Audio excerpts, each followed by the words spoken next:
Oke Mas, kalau gitu saya mulai aja kali ya, gimana nih?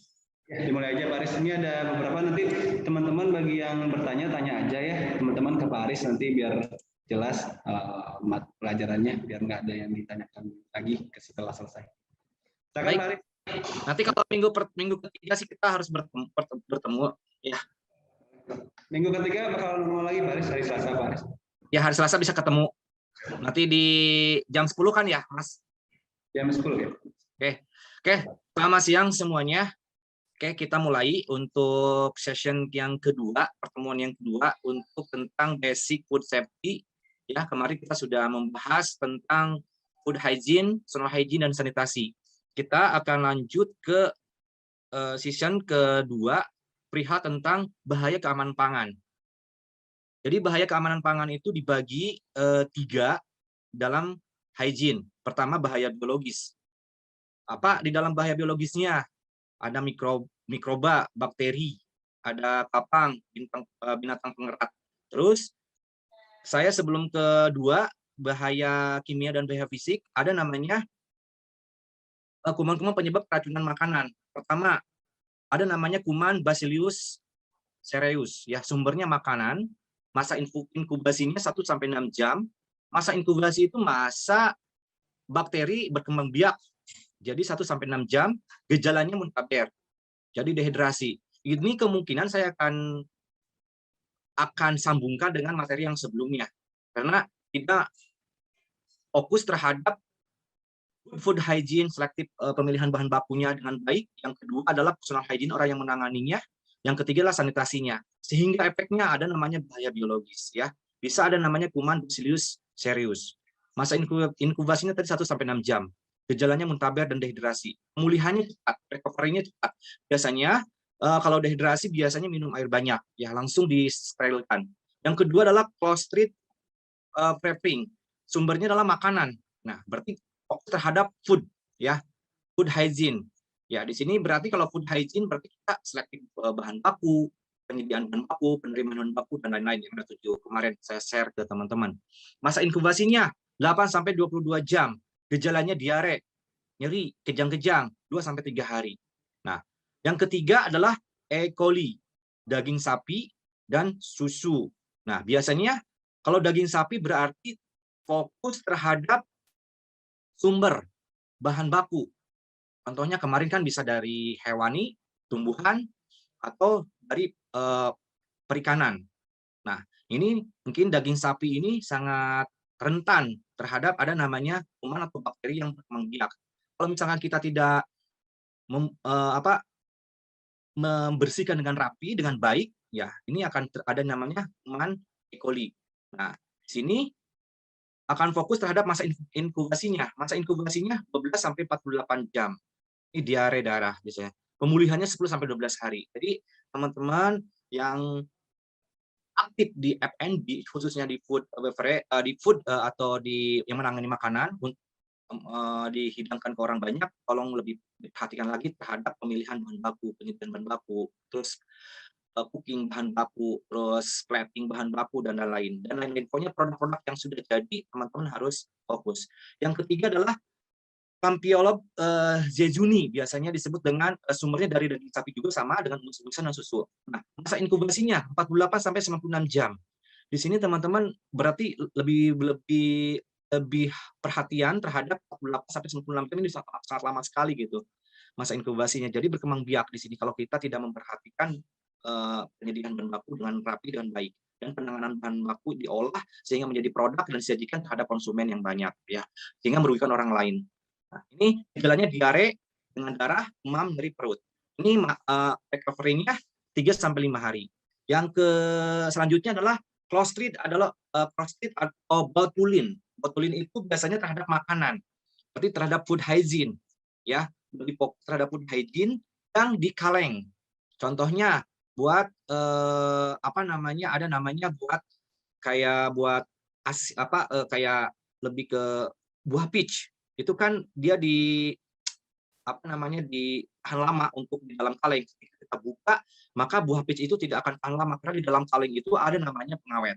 Nah, teman-teman di sini harus diperhatikan juga kalau misalkan kita beli bahan kaleng, minimal kalau misalkan belum digunakan, simpan di dry storage, di penyimpanan yang kering. Ketika kita buka, barulah kita pindahkan ke tempat yang aman. Contohnya ke bowl, dan ditaruh di tempat atau penyimpanan. Ya, penyimpanan contohnya lemari es. Ya, nah ini masa inkubasinya 18 sampai 24 jam. Diare dan gangguan saraf biasanya ya. Nah, ini sangat berbahaya sekali kalau makanan kaleng tidak diperhatikan. Jadi makanan kaleng kalau kita buka setengah, jangan nggak dipindahkan, harus dipindahkan ke tempat yang benar-benar kita sterilkan. Contohnya ke tempat bowl atau tempat-tempat lain, gelas, sehingga itu tidak terkontaminasi. Pokoknya kalau bahan kaleng itu kalau belum dibuka boleh disimpan, tapi kalau udah dibuka itu akan kehilangan daya masa simpannya gitu. Ya, jadi teman-teman harus diperhatikan. Yang selanjutnya adalah salmon. Salmon ini, kuman salmon ini ada namanya biasanya sumbernya dari daging sapi atau unggas-unggasan. Nah, susu biasanya susu masih susu murni biasanya. Kalau susu yang sudah di dalam kemasan, dan mereka ada bahan pengawetnya di dalam kemasan tersebut. Masa inkubasinya 12 sampai 48 jam. Gejalanya adalah muntaber dan demam. Nah, di sini ada namanya 3 sampai 6 hari untuk recovery-nya. Yang selanjutnya adalah segela. Segela adalah makanan. Nah, sumbernya adalah dari sumber air, ya. Sumber makanan dan sumber air. Nah, air ini biasanya di Indonesia, khususnya di Bogor atau di Jakarta lah, Jabotabek, sumber air kan biasanya dari ada 2 gitu. Dari PDAM, dari air sumur biasanya ya. Nah, sumber air ini biasanya digunakan untuk memasak, untuk si chef-nya untuk mengolah bahan baku menjadi produk jadi dan akan disajikan. Nah, makanya bahan air ini harus diperhatikan, sumber-sumber air ini dari keasamannya, terus dari sterilnya atau seperti apa. Nah, makanya sangat sangat konsen biasanya kalau kita membuka F&B atau khususnya di food ya, food dan beverage atau minuman, biasanya sumber air yang akan kita olah biasanya kalau yang besar itu akan diukur keasamannya, terus sterilnya seperti apa, dan ini sumber dari mana, gitu ya. Ini karena akan menyebabkan gejala diare dengan darah. Recovery-nya 7 sampai 10 hari. Dan selanjutnya adalah stabil awur biasanya kita menyebutnya ya. Awur itu ya, makanan atau air juga sama dengan segela. Dan cuman di sini masa inkubasinya yang berbeda.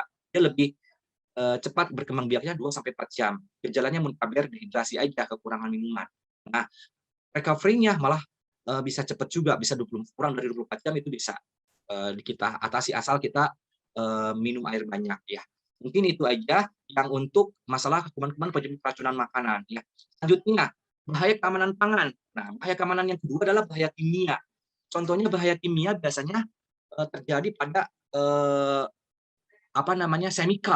chemical yang kita gunakan. Nah, bahan kimia contohnya residu pestisida, contohnya untuk mengusir nyamuk. Nah, menggunakan bahan kimia, kita main semprot-semprot aja di area kitchen sehingga akan terkontaminasi tuh produk yang kita sajikan. Makanya harus hati-hati. Biasanya kita dirubah dengan sinar ultraviolet ya biasanya. Atau ada namanya lampu ya, sinar ultraviolet itu ada lampu di atas, biasanya kalau di hotel-hotel suka ada tuh. Jadi dia langsung akan menuju ke cahaya dan akan mati gitu karena kuman tersebut. Yang kedua adalah logam berat ya, logam berat warna tekstil, asap kendaraan atau BTP. Itu bahan tambah pangan. Contohnya teman-teman kalau mau menambah bahan tambah pangan, ada yang namanya penyedap rasa. Penyedap rasa itu kan tidak boleh berlebihan. Boleh mempergunakan tapi tidak berlebihan. Dan selanjutnya ada ragi. Ragi juga. Nah, ini ragi untuk roti misalkan, dan itu tidak boleh berlebihan juga. Terus ada namanya penyedap rasa warna makanan. Nah, itu juga tidak boleh berlebihan. Boleh hanya sesuai dengan takarannya sehingga tidak akan membahayakan terhadap produk yang kita akan sajikan. Yang ketiga, bahaya keamanan pangan adalah yang kimia ini adalah racun alami. Nah, racun alami ini ada namanya cyanida atau singkong ya. Cyanida ini di dalam cyanida ada mengandung kadar racunnya sekitar 2% gitu kan. Cuma tidak berbahaya kalau kita tidak konsumsi terlalu banyak gitu. Jadi teman-teman di sini sangat dianjurkan untuk supaya mengselektif bahan baku yang kita akan gunakan. Nah, ini bahan kimia ini sangat fokus ya, sangat berbahaya sekali kalau kita tidak hati-hati mempergunakannya chemical untuk mengusir hama atau pest. Terus pest control tidak bagus sehingga menggunakan chemical ini dan menyemprot di area dapur itu sehingga membahayakan sekali. Terus menggunakan chemical untuk lantai dan itu harus dipisahkan, jangan sampai berbaur dengan bahan baku yang buat makanan gitu. Jadi teman-teman harus ada namanya penyimpanan yang khusus buat chemical ya. Terus selanjutnya adalah bahaya keamanan pangan dalam bentuk fisik ya. Nah, ini bahaya keamanan pangan dalam bentuk fisik biasanya terjadi pada tanah yang kita menjadikan media untuk atau penyimpanan untuk penyajian, misalkan di dalamnya kan misalkan kita outdoor memasaknya, dan itu harus hati-hati. Outdoor itu pertama harus perhatikan adalah food handler-nya. Food handler itu orang yang menangani makanan tersebut harus diperhatikan terhadap kebiasaan tanah itu biasanya kan suka kena debu itu akan berterbangan kalau tanahnya kering gitu, sehingga menjadikan debu dan akan masuk ke permukaan produk jadi yang kita akan sajikan terhadap konsumen. Nah, di sini teman-teman harus diperhatikan. Terus rambut itu biasanya cara menanganinya gimana solusinya? Win-win solusinya kalau rambut menggunakan apa namanya topi atau headset ya kalau misalkan orang yang menanganinya.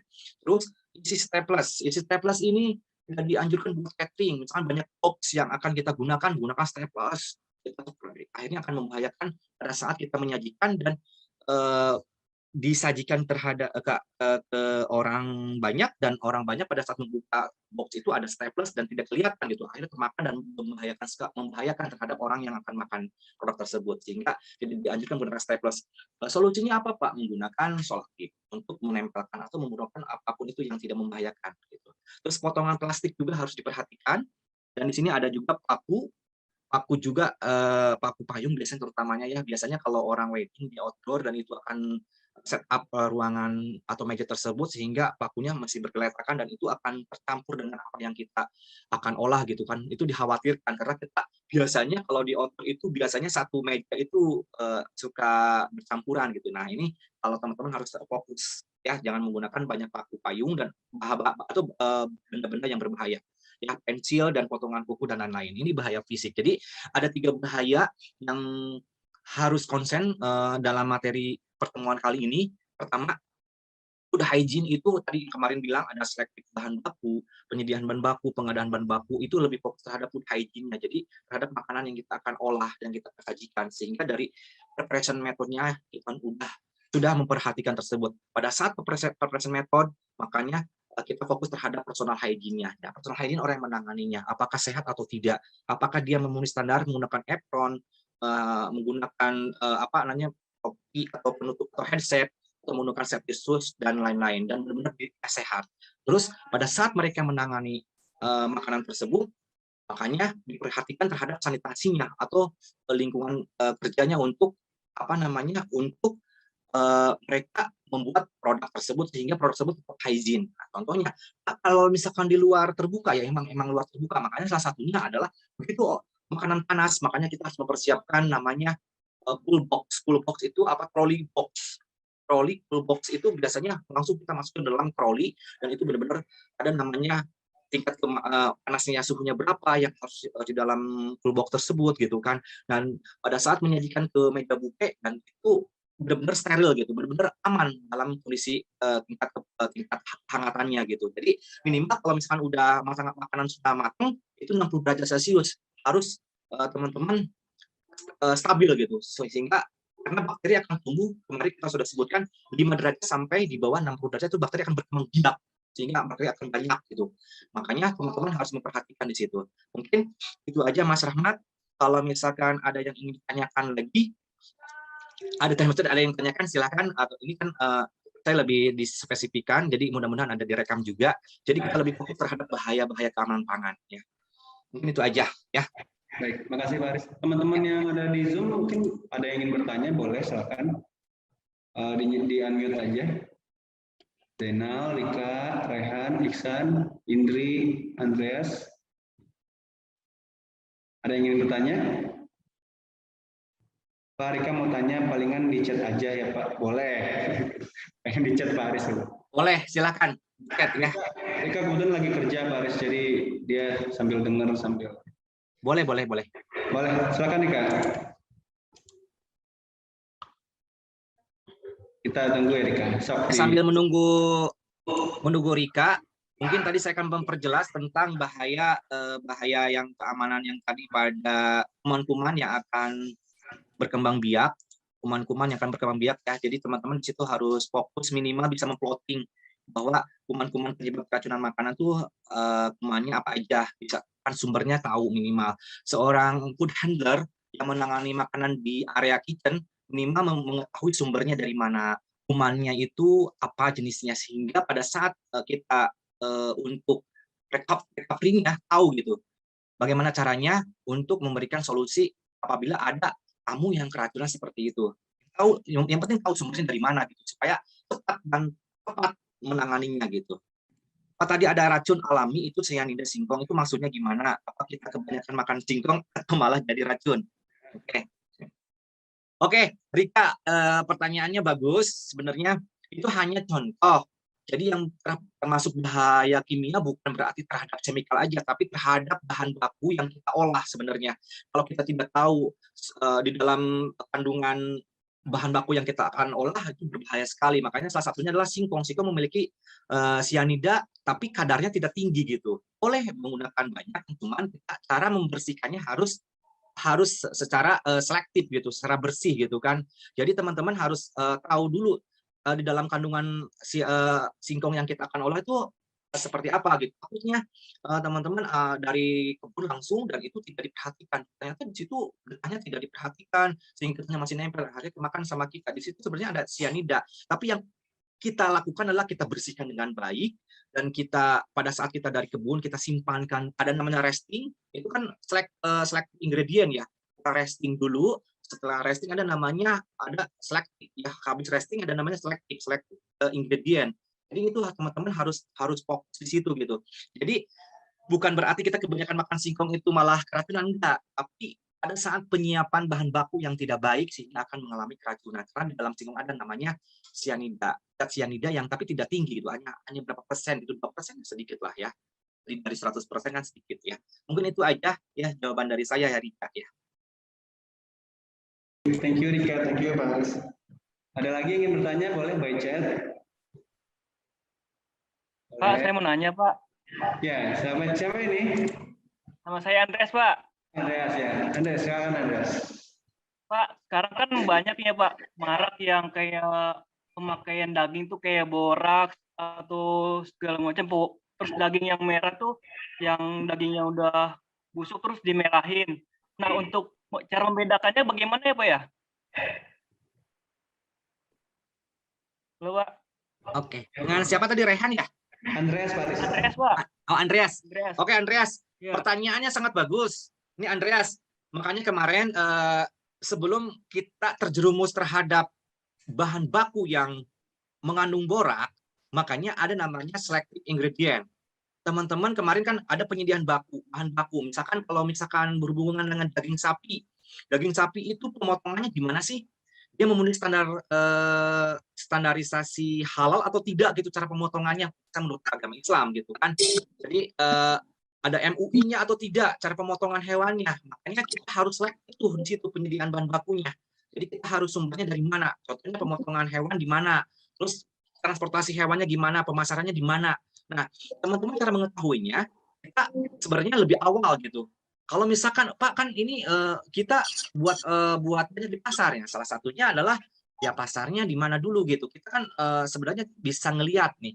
Kalau hewan, misalnya saya secara fisik aja ya. Kalau kita beli ayam di pasar, kalau misalkan dia gerubutin hewan-hewan lain, contohnya lalat dan lain, itu berarti hewan asli. Tapi kalau misalkan hewannya putih banget, bening, dan tidak ada hewan yang menggerumuti hewan tersebut, maka hewan itu ada namanya pelindung dari bahan kimia. Misalkan ada zat-zat tadi yang disebut borak atau pengawet, sehingga hewan-hewan itu nggak mau hinggap di dalam permukaan ayam yang akan kita jual gitu kan. Itu akan kelihatan. Ya, mungkin di situ ya Rehan kalau secara fisik. Tapi kalau misalkan kita seorang food hygiene dan sanitasi, personal hygiene dan sanitasi lebih diprioritaskan tadi, lebih difokuskan terhadap pemilihan bahan baku. Makanya kita sebelum kita bisnis di dalam food ya, makanan atau kulineran, makanya kita harus selektif siapa sih supplier kita yang akan mensupport untuk mengolah produk kita sehingga produk kita menjadi berkualitas. yang ada 7 poin yang kemarin, pemilihan bahan baku, penyediaan bahan baku, terus penyimpanan bahan baku setengah jadi dan lain-lain. Nah, itu harus teman-teman harus prioritaskan. Tapi kalau secara fisik tadi ya, kalau misalkan teman-teman bahwa hewan itu ada zat kimianya, biasanya mereka tidak mau hinggap di dalam permukaannya, itu secara kasat mata ya. Jadi orang akan tertarik, oh ini bagus-bagus bersih, padahal belum tentu itu bersih. Nah, itu secara fisik. Tapi secara ilmiahnya kita bisa mengecek dengan ada namanya ada namanya kadar untuk kadar racunnya, pH-nya, keasamannya seperti apa, ada namanya. Itu biasanya orang biologi dan itu ada masuk gitu kan, ada dalam masuk lab gitu. Jadi cara mengeceknya ada, biasanya ketahuan bahwa di situ ada bahan kimia atau tidak. Tapi kejauhan kalau ke sana, kalau bisnis seperti itu ya kita harus benar-benar besar dan kita harus punya modal banyak ya, dan lain-lain. Jadi secara kasat mata aja kita harus melakukannya. Mungkin itu aja Andreas jawaban dari saya. Ya, mudah-mudahan menjawab. Cukup jelas Andreas? Thank you Andreas, thank you Pak Ajar. Oke, ada lagi selain Andreas, Indri atau Rika atau Rika udah ya? Isa? Siang Pak. Yang Indri. dengan siapa ini? Indri ya? Silakan. Indri mau nanya, kan kalau misalnya makan ragi kebanyakan itu kan nggak baik ya? Waktu pas aku kerja sebagai akun officer itu, Indri itu ada nasabah. Dia itu sering minumin ragi, Pak. Katanya buat mencegah kehamilan karena dia nggak cocok untuk KB gitu. Apa emang gejalanya itu efek sampingnya apa emang bisa buat menunda kehamilan apa gimana? Apa cuman mitos di kampung gitu? Baik Indri. Indri ya ini ya? Iya. Indri, kalau untuk secara ilmiahnya tentang ragi itu kan untuk salah satu bahan baku untuk mensupport roti supaya mengembang. Bahan baku untuk support tape menjadi lebih mengembang atau lebih manis ya, lebih enak lah ya.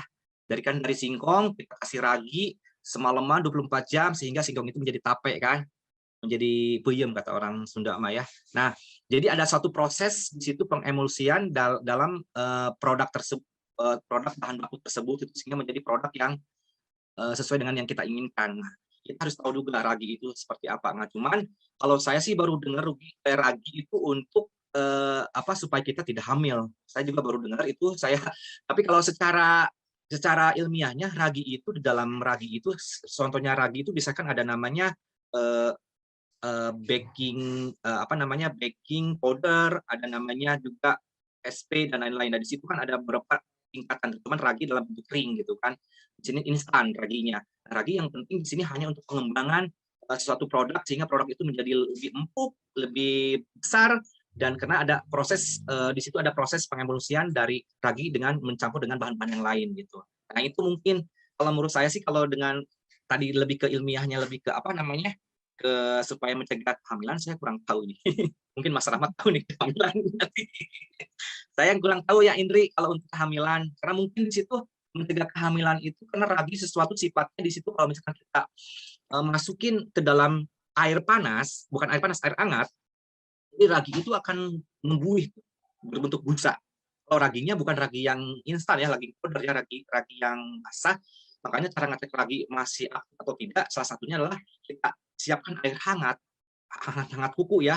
Kita siapkan, bandingkan airnya 3, raginya 1 sendok makan ya. Kita masukkan ragi tersebut ke dalam si cairan tersebut sehingga cairan tersebut kalau misalkan masih aktif, ragi tersebut akan membuih keluar gelembung. Nah, itu masih ragi itu aktif gitu. Mungkin kalau misalkan secara ini saya nggak paham.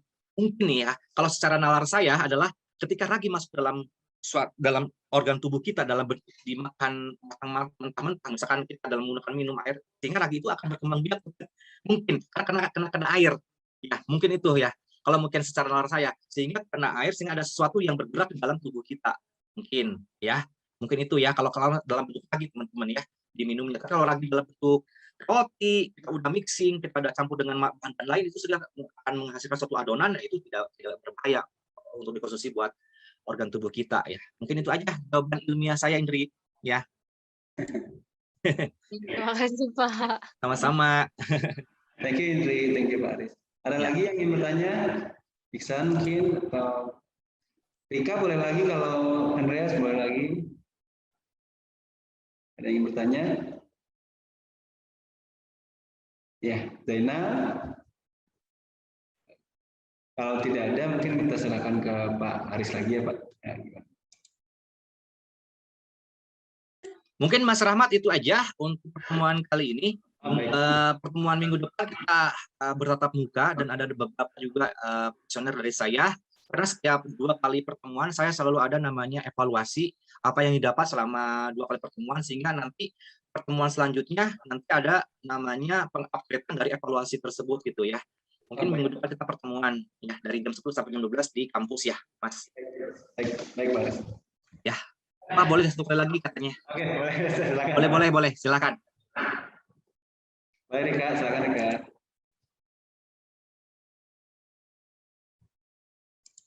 Nanti ada, kalau safety nggak ada praktek ya Pak Aris ya? Mas, Kalau safety nggak ada praktek ya Pak Aris? nggak ada. Nggak ada ya? Paling lebih banyak ke kuesioner, ada beberapa pertanyaan seperti itu, kita tanya jawab gitu. Sejauh mana sih tentang mengetahui hygiene, karena hygiene ini harus dipraktekkan dalam artian pada saat kita tahu teorinya, tapi pada saat dipraktekkan pada saat di lapangan gitu, nanti berhubungan dengan kitchen area, dengan pastry area gitu. Jadi seperti itu Mas Rahmat. Siap Aris, baik. Ayo Rika, ditunggu. Boleh Rika, satu kali lagi nanya, silakan kita tunggu.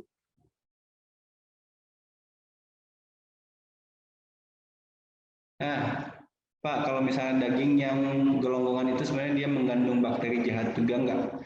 Dan benar-benar nggak boleh dikonsumsi kah? Daging gelonggongan Pak. Pak, saya mau nanya boleh Pak? Boleh, silakan. Siapa Andreas? Jenal Pak, Nah, Zainal, saya kan Zainal. kalau kornet itu gimana sih Pak? Maksudnya tuh kalau yang di kalengan itu cara ininya gimana sih Pak? Saya udah paham pertanyaan original dan pertanyaan dari Rika. Tapi cuma Rika ini daging yang golonggongan itu daging dalam bentuk apa? Gulungan apa gimana ini, Rika? Mohon diperjelas.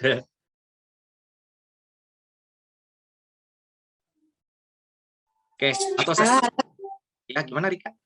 Iya, daging gelonggongan yang katanya kalau misalnya dimasukin air gitu, Pak. Jadi kalau misalnya dia dipasak penyusut itu, kan ada tuh sapi gelonggongan kayak gitu. Ya, ini nih. Oke, sebenarnya saya akan fokus terhadap gelonggongan dulu nih. Daging gelonggongan itu mau bentuk apapun itu daging. Yang penting tadi saya bilang selected ingredient-nya kita tahu sumber dia, cara memotong hewannya, cara menangani mereka di gulung-gulungnya, atau cara menangani mereka di packaging-nya seperti apa. Pada saat kita mau beli, kita udah tahu gitu sumbernya dari mana, standarisasi seperti apa, punya sertifikasi atau belum gitu kan. Dan secara fisik kita melihat juga kalau misalkan dia bersih banget, clean gitu, dagingnya bersih dan benar-benar dia merahnya benar-benar, tapi dia tidak ada hewan yang hinggap di situ gitu kan. Maksudnya sangat ngelihat banget gitu kan bahwa itu terkecuali kalau ditaruh di di mall-mall ya, dalam menggunakan freezer gitu kan, itu berbeda lain cerita ya. Kita kan berbicara tentang pasar kan, kita tidak semua beli di mall, ada di pasar tradisional maksudnya ya, ada di mall. Kalau di mall kan termasuk ke freezer, dan itu benar-benar kita akan melihat secara kasat mata bahwa mereka udah benar-benar ada namanya penyimpanannya dengan baik, dan selected ingredient juga baik, terus transportasi dari peternak atau petani, dia menggunakan transportasi yang benar-benar menggunakan suhu ruang yang bagus. Nah, yang dimaksud dengan Rika di sini, yang mengandung bakteri jahat itu adalah pertama, kalau kita menggunakan, saya akan mencari 2 kasus ya. Kasus satu adalah pada saat kita mau towing. Nih, towing frozen food. Nih, towing frozen food, teman-teman tidak dianjurkan bahwa teman-teman mencairkan dengan secara dipaksa gitu.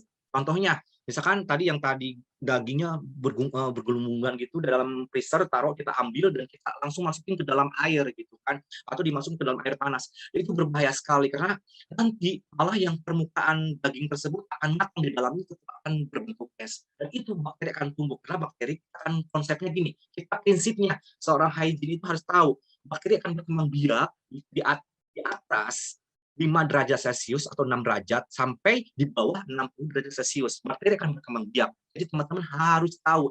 Jadi di bawah 5 derajat, di atas 60 derajat, bakteri itu akan diam. Bukan berarti bakteri akan mati loh ya, diam. Tapi tidak berkembang biak. Itu yang tidak akan berbahaya. Gitu. Jadi teman-teman harus tahu kasus yang pertama. Nanti yang kedua sudah dijawab sih sebenarnya. Kasus yang kedua adalah tadi yang pada saat kita mana disebut dengan bakteri jahat gitu kan.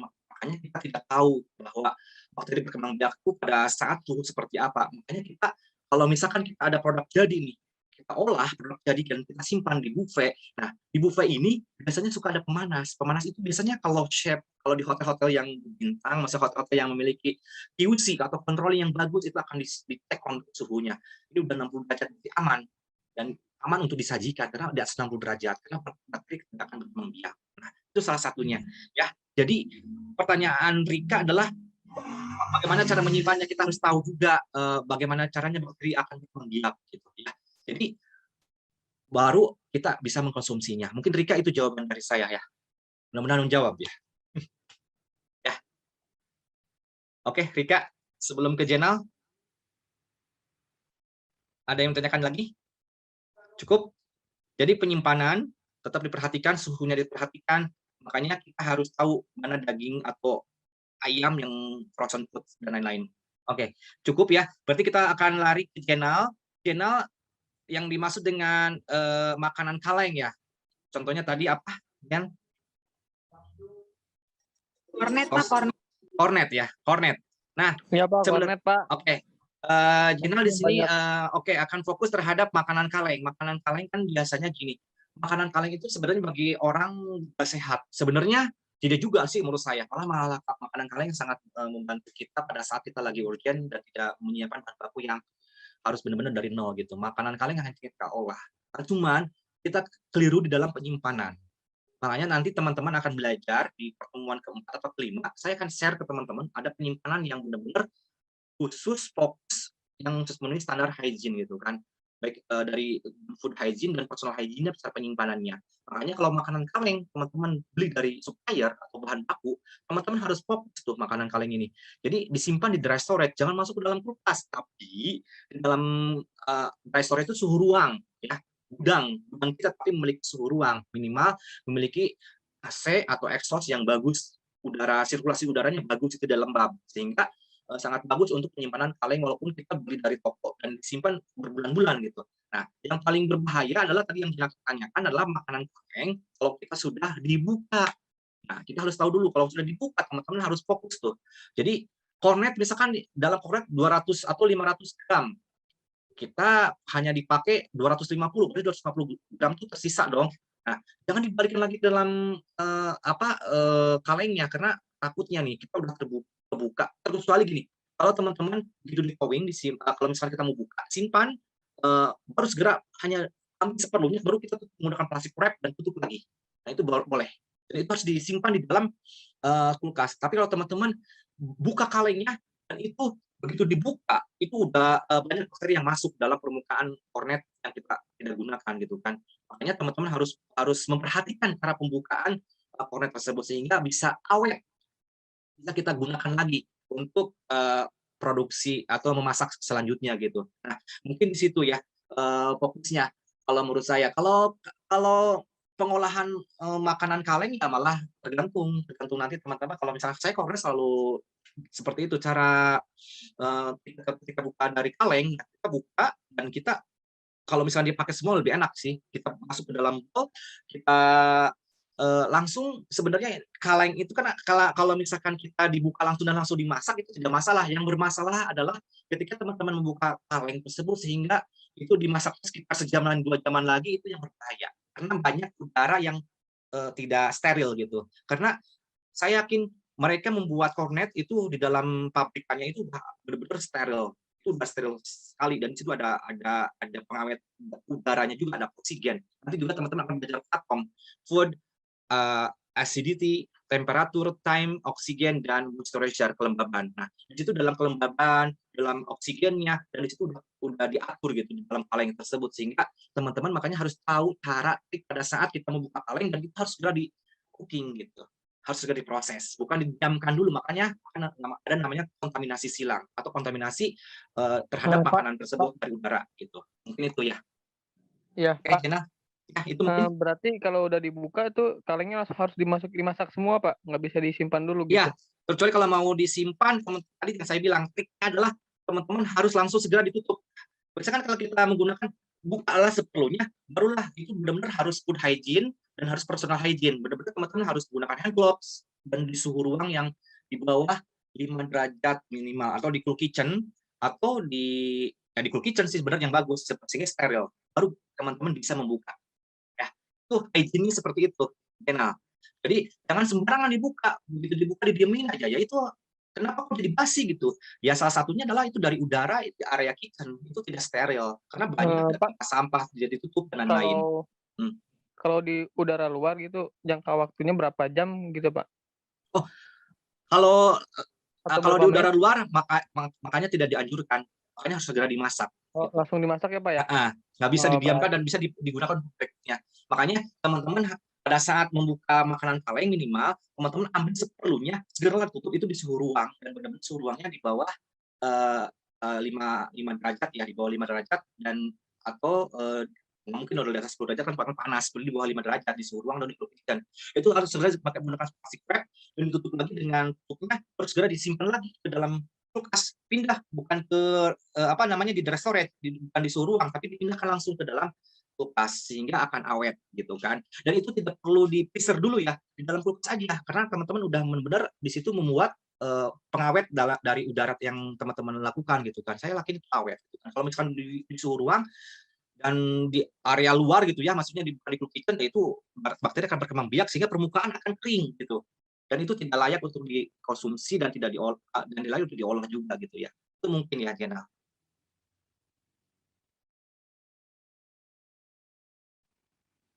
Ada lagi? Jenal?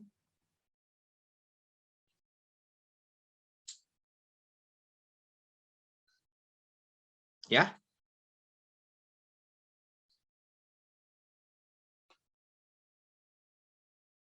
Halo?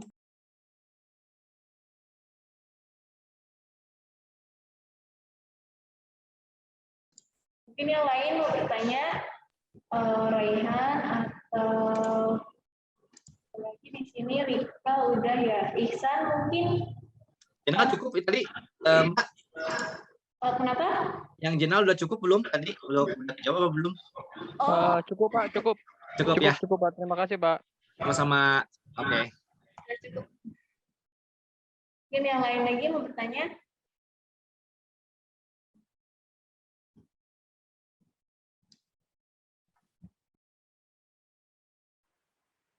Pak, saya Andres, Pak. Ya, silakan. Misalnya kan di suatu produk kan ada tanggal expire-nya ya, Pak ya? Betul.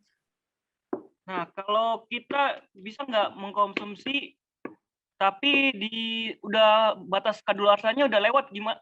Itu aman atau tidak, Pak ya, kira-kira? Andreas, saya sebelum menjawab ke sana, ada namanya FIFO dan FIFO ya.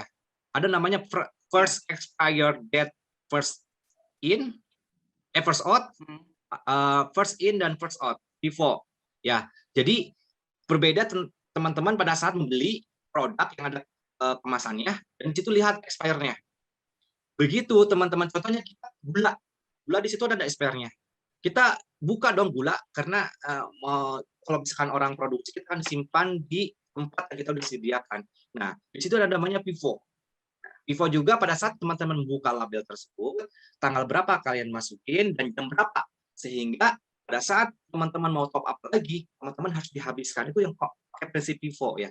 Nah, pertanyaan tadi, Andreas, ya kalau udah expire ya nggak layak untuk dikonsumsi. Ya, tapi kalau misalkan Andreas memindahkan dari kemasan ke dalam tempat yang udah kita siapkan, contohnya gula atau tepung, kita pindahkan, tapi itu sesuai dengan expire kita, dalam artian kita buka tanggal segini. Nah ini kita lihat lagi labelnya, oh masih lama ini, gitu kan, itu masih bisa digunakan. Yang prinsipnya adalah habiskan yang lama, baru kita top up lagi.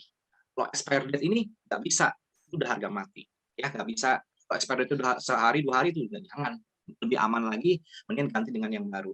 Itu ya Andreas jawaban dari saya. Oke, Yuk. Andreas sudah cukup?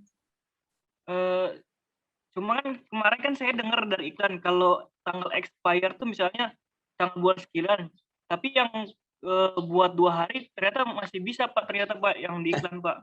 Ternyata itu Oke. cuma yang tanggal expire itu cuma perkiraan doang Pak katanya Pak, dari Gini. ada itu iklan Pak, penjelasan. Yang namanya itu gambling, Andreas ya.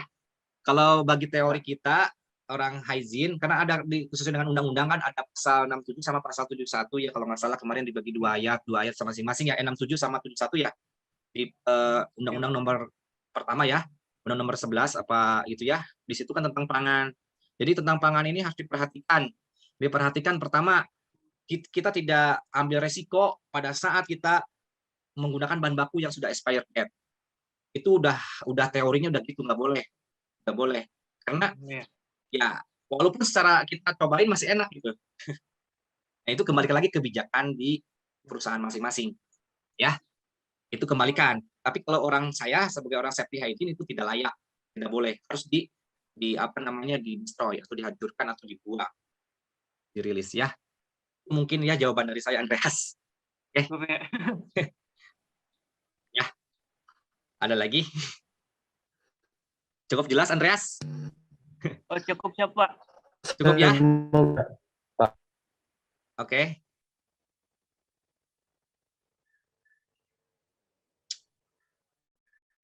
Oke, ada lagi? Cukup?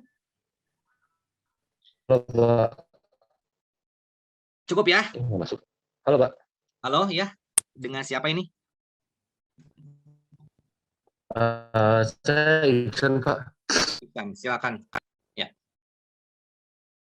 Pak, kan dalam mengacu yang lagi ini, Pak, biasanya Pak, bahan produk yang di-extend tuh, Pak, itu kalau hygiene handling ini ya, Pak? Yang di-extend dalam beberapa hari atau beberapa minggu, biasanya ada beberapa bahan makanan yang memang bisa kalau di kitchen kan suka ada yang di-extend tuh, Pak. Itu maksudnya gimana ya, Pak? Nggak kedengeran. Ini bergelombang ke sayanya. Gimana? Maksudnya diulang lagi?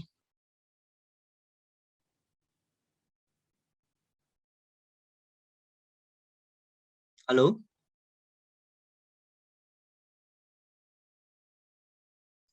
Halo Isan, atau mungkin diketik kalau nggak jelas diketik di room chat.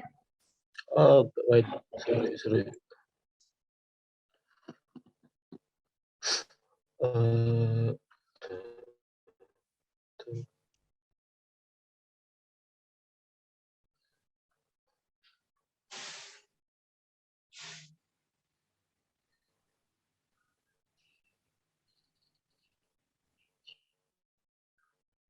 Halo? Ini suaranya keputus. Halo, Pak. Isan tuh suaranya ini ke saya. Apa ya namanya? Tidak jelas, tidak clear.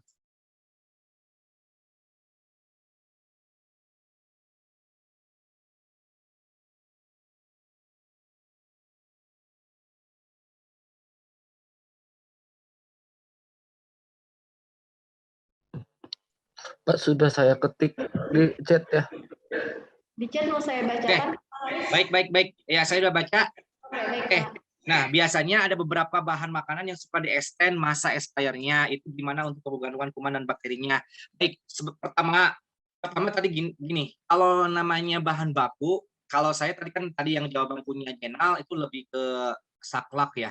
Makanya kita kembalikan lagi ke kebijakan perusahaan, dan itu pun ada beberapa faktor dan beberapa evaluasi yang teman-teman harus diperhatikan. Pertama dari bentuk fisik, ya, dari bentuk fisik. Yang kedua penyimpanan, misalkan penyimpanannya bagus, dan itu belum pernah digunakan gitu ya si bahan baku tersebut, sehingga buat tidak wasting atau tidak banyak yang kebuang bahan baku tersebut. Nah, makanya dari 3 itu teman-teman harus diperhatikan ya. Jadi ada namanya bahan makanan yang super extend, tapi tergantung bahan baku yang kita akan gunakan ya, gitu. Contohnya seperti saya sudah pernah mencoba di butter oil. Butter oil itu 2 tahun untuk expire date-nya, tapi itu udah lebih 2 tahun kita gunakan masih bisa, tapi kita pindahkan ke dalam refrigerator atau di short term, bukan di chiller, bukan di long term, tapi short term. Jadi disimpan di lemari es. Nah, itu dan disimpan ke dalam box juga, dan benar-benar pada saat menangani penyimpanan bahan baku tersebut karena udah expired date, kita simpan gitu. Ya. Jadi kita simpan dan kita rapihkan sehingga itu akan awet gitu. Nah, itu salah satunya, tapi itu udah expired date. Tergantung bahan baku yang kita akan gunakan dan kualitas bahan baku tersebut juga. Kalau kita sering touch tiap hari touch dengan margarin tersebut touch dan itu sehingga si margarin itu ada keluar jamur yang putih-putih gitu. Nah, itu tidak layak untuk digunakan. Makanya kita lihat fisiknya. Mungkin itu jawaban dari saya, Ihsan ya. Siapa? Ihsan ya. Extend masa expiry itu gimana untuk kandungan kuman? Kalau untuk kandungan kuman, biasanya tadi yang saya bilang, kalau teman-teman penyimpanan dan penggunaannya baik, ya saya yakin teman-teman bisa gitu ya untuk penyimpanannya, ya untuk pemakaiannya. Mungkin itu jawaban dari saya ya. Lihat fisiknya. Oke, Ihsan, itu mungkin jawabannya dari saya. Terima kasih, Pak.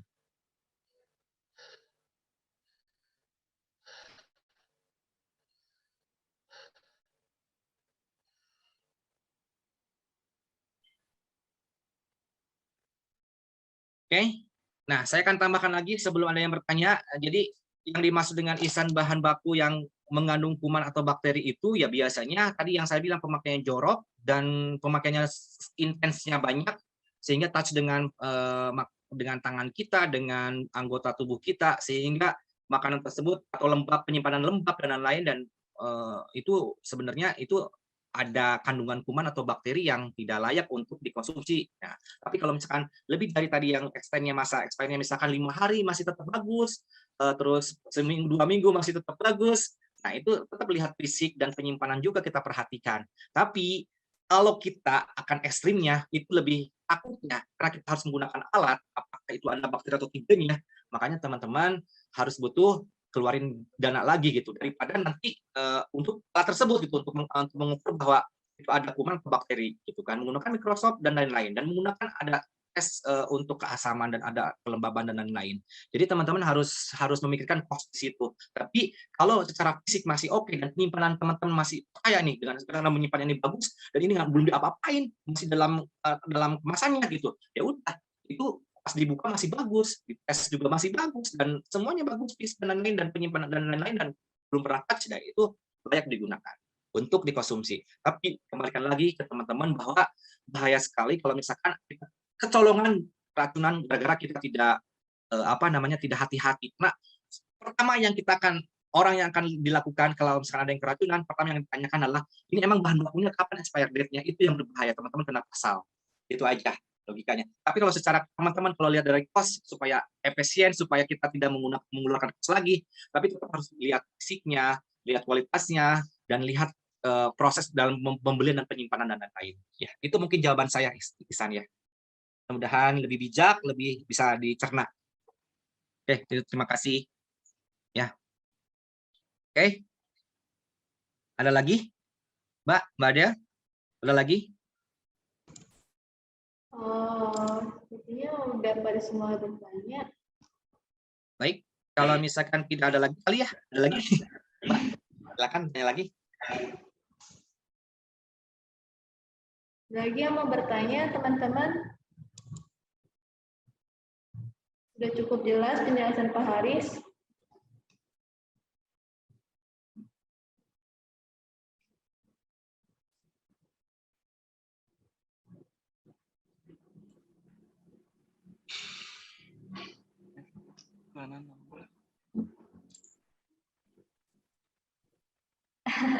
Ada pertanyaan dari Rika, Pak. harus ke LKPBH ini ya. Ke Mbak Adel tuh sama Mas Rahmat ya kalau tes ya. Apa sih Mbak tesnya? Tes di akhir aja paling Pak. Iya, tes di akhir paling. Untuk Ada tes lisan dan tertulis kali ya nanti tesnya. boleh kalau Pak Haris mau ada lisan dan tertulis nanti bisa disampaikan sama dia. Ya. Baik. Ada lagi yang mau bertanya selain menanyakan tes? Baik, kalau nggak ada, ada lagi nih. Oke Pak, makasih. Oke. Kalau misalkan ini tidak ada ya Mbak Adel dan Mas Rahmat dan teman-teman semua. Jadi pertemuan kali ini yang penting fokus terhadap kuman-kuman penyebab keracunan makanan, fokus terhadap kejadian-kejadian. Karena kalau misalkan sebagai orang bisnis kita nggak terlalu saklek banget terhadap hygiene, tapi sebagai orang hygiene, saya akan balik lagi ke teman-teman, kita harus saklek, ya. Karena sangat berbahaya sekali kalau udah kejadian, ya. Kalau sudah kejadian pasti yang akan dicari sumbernya dari mana. Kalau misalkan kita tidak mengikuti sumber yang kita sudah anjurkan, itu orang penyidik sangat gampang sekali untuk mencari informasi, mencari kesalahan di kitanya. Makanya mendingan, karena ini sangat berbahaya buat nyawa orang, keracunan apalagi keracunan sama orang gitu kan, sangat berbahaya sekali. Jadi teman-teman, kalau misalkan ada udah expire, lebih baik dieksekusi atau dibuang gitu. Tapi kalau misalkan untuk lihat cost terlalu ini dan masih bagus fisiknya dan masih bisa digunakan, tapi biasanya kita ngelihat fisik, bentuk penyimpanan dan lain-lain ya. Jadi itu aja mungkin kesimpulannya Mbak Adel ya. Ini namanya Mbak Adel ya Mbak? Aldea Pak, tapi nggak apa-apa Pak. Siapa Adel apa? Aldea Pak. Oh dia, oh ya udah maaf ya Mbak. Ya, oke, salam kenal juga ya. Silakan. Itu aja mungkin saya tutup pertemuan kedua kali ini. Nanti kita akan bertemu tatap muka di pertemuan di ketiga ya. Mudah-mudahan banyak pertanyaan lagi. Seri sessionnya bisa masuk ya. Itu aja mungkin ya. Terima kasih dan selamat sore. Baik, terima kasih Pak Haris atas ilmu yang telah diberikan hari ini. Buat teman-teman, terima kasih juga yang udah bertanya. Nanti akan ketemu dengan Pak Haris secara offline minggu depan ya di pertemuan ketiga. Ya. Baik, sekian pas hari ini. Saya tutup. Selamat siang. Selamat siang. Ya. Siang, Pak. Iya, Andreas. Yuk. Ada yang mau disampaikan? Ya. Jadi besok jam berapa Kak? Untuk jadwal besok ya, besok itu hari Selasa. Berarti kelasnya mulai jam, kan Pak Haris jam 10 ya, 10 sampai 12. Ya. Jadi jam 1. Jam 1 berarti masuknya. Iya. Oke. Oke, terima kasih Andreas dan teman-teman yang Halo, Kak. sudah ikut kelas hari ini. Selamat siang. Siang.